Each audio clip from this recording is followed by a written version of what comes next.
The Rest is Politics episode on their question time, and they obviously could not avoid talking about the Supreme Court ruling. Here is Alastair Campbell claiming that he is not brainwashed, but then explains how he's been brainwashed. And I get, I actually had a real falling out with somebody at an event not long ago because basically said that, she said, you've just been brainwashed. You've been brainwashed. And what do you mean I've been brainwashed? And then said, and what do you know about anyway? You're not a woman. And I said, and it's true, my opinions on this have largely been formed by, first of all, understanding this is a debate that's being weaponized. So therefore, don't rely too much on the media debate. Try to dig into it a bit deeper. But then in terms of my opinions, I would say they've been informed by Grace, my daughter, and her friends, almost all of whom I think just found this judgment really quite alarming and dangerous. His daughter Grace is a known trans rights activist. So there we go. And he's just said all of her friends found the ruling alarming. So initially he says, this is very toxic debate, so you have to take a step back and actually properly dig into the arguments of what's going on here. He says, but actually my opinions are just formed on what my daughter tells me and what her friends tell me. This is a huge issue because Rory Stewart and Alastair Campbell, when the US election happened, Rory made a complete fool of himself by saying that Kamala is definitely going to win, and then she didn't win. And they basically both had to admit, actually, people care a lot more about these types of culture war issues. These are women's rights, care a lot more about women's rights than we thought they did. And here he's basically saying that his advisor on this massive issue is his daughter and her friends. Fiona, my partner, and his wife, and also a very good friend of ours, Hella Thorning-Schmidt, who we had on the podcast, and her family, because they have somebody that we knew going on holiday when she was a kid as Camilla, is now a male, he, Milo, and it's worked for them.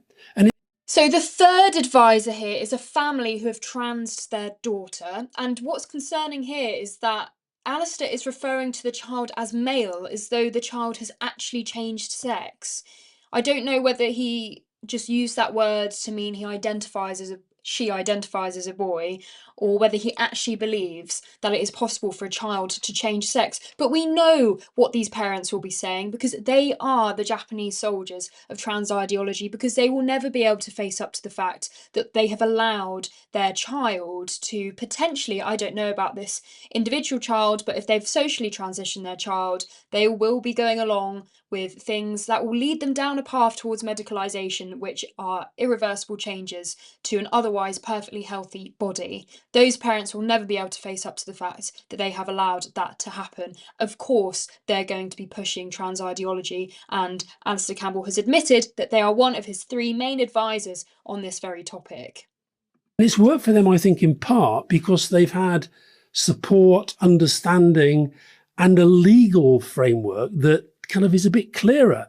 So when I see Keir Starmer today saying, I think it's great this has all been cleared up, I'm sorry, I don't think it has been cleared up. And I think ultimately Parliament is going to have to have another look at this at some point. Now, I know we're both going to get, from various angles, we're going to get absolutely sort of lacerated. But I do feel strongly we're talking about very, very, there we are talking about the Pope, who liked sort of reaching out to marginalised people. And I think trans people have enough on their plate without. Do you want to see what the Pope said about trans ideology? Gender ideology is the ugliest danger of our time. It seems Alastair might be talking about something he doesn't know very much about, whether that's gender ideology, women's rights, or whether that's the Pope himself, which the majority of this episode that this clip is from was dedicated to. And then, of course, the statement, trans people have enough on their plate. What about women? What about women? And this whole episode, Rory tries to do one of his explainers and tries to explain why women want single-sex spaces. These pesky women, yes, they think that they have the right to exclude male people from situations that they might be vulnerable. That just goes completely over Alistair's head. Doesn't seem to occur to him that that is an important thing for women to want.